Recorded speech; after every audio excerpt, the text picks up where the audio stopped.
¿Qué fue la Revolución Mexicana? La Revolución Mexicana fue un conflicto armado que se inició en México el 20 de noviembre. Se remontan a la situación de México bajo la dictadura conocida como el Porfiriato, de manera dictatorial desde 1876 hasta 1911. Durante estos 35 años, México experimentó una estabilidad política, pero estos logros se realizaron con altos costos sociales que pagaron los estados, la operación política al régimen de Díaz. Durante la primera década del siglo XX estallaron naciones que reflejan el creciente descontento de algunos sectores con el porfiriato. Luego de que el presidente Porfirio Díaz resultara electo para un nuevo periodo presidencial 1910-1914, el ex candidato y líder liberal Francisco Madero lanzó el Plan San Luis, fechado el 5 de octubre de 1910 para derrocarlo. Su lema principal fue sufragio efectivo, no reelección, y reivindicaba derechos laborales y la repartición de tierras que buscaban grupos sociales contrarios a Díaz, según la cronología de la revolución. Su plan de acción estaba una convocatoria a la lucha armada, el 20 de noviembre desde las 6 de la tarde en adelante. Todos los ciudadanos de la República tomarán las armas para arrojar del poder a las autoridades que actualmente nos gobiernan. En 1911 se realizaron nuevas elecciones en las cuales resultó electo Madero. Desde el comienzo, líderes revolucionarios que provocaron el levantamiento de Emiliano Zapata y Pascual Orozco, movimiento contrarrevolucionario, encabezado por Félix Díaz y Hernando Reyes. La lucha armada hizo surgir a otros líderes revolucionarios que acompañaron a la causa de Francisco Madero, entre otros Emiliano Zapata, en el sur del país, así como Francisco Pancho Villa. Su nombre real era Dorotero Arango, Álvaro Obregón y Pascual Orozco en el norte.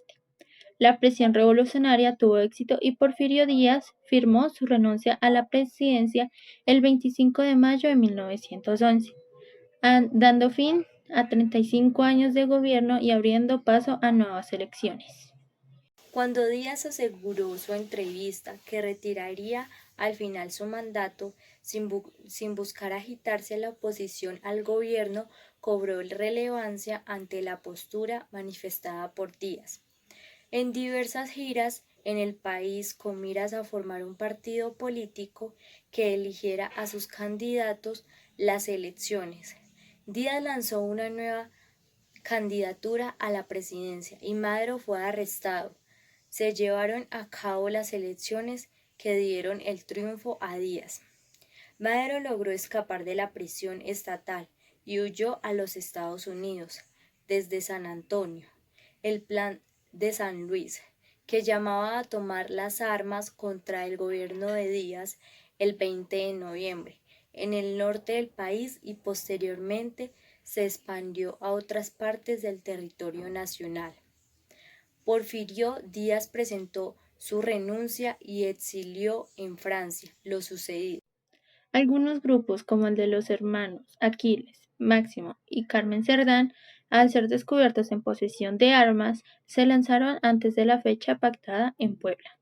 La muerte de los hermanos, al enfrentarse con las fuerzas del gobierno, los llevó a ser considerados los primeros mártires del movimiento contra Díaz, además de que motivó a otros a la insurrección.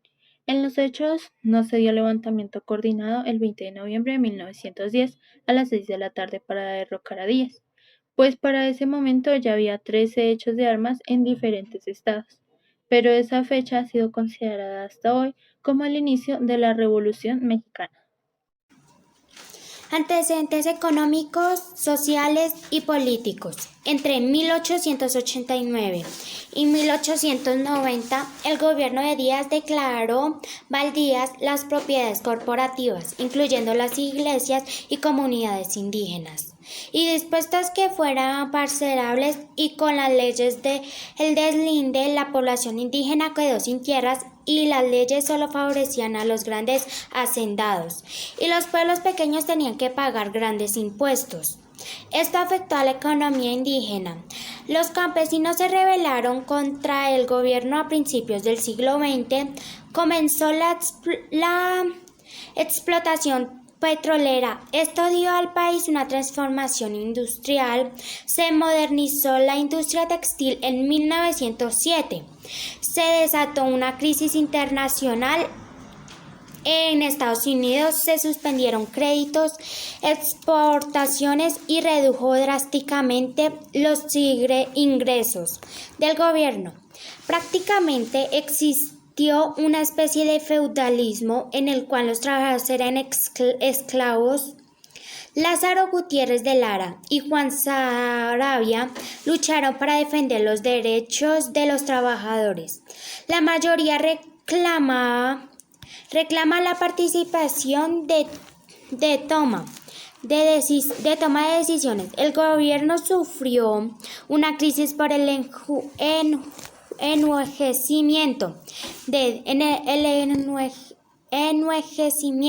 de Díaz, pero decidió nuevamente postularse para presidente. La conclusión es que la población indígena y campesina eran sometidos a minoría privilegiada y con decisiones laborales adversas. Se adoptó un modelo económico liberal en el cual favorecía a los grandes terratenientes que dependían de Estados Unidos. Existió un gobierno oligárquico porfiriato. Se mantuvo mediante fraude electoral y se caracterizó por autoritariamiento. Principales causas de la Revolución Mexicana. Primera, la desigualdad social y la concentración de riquezas.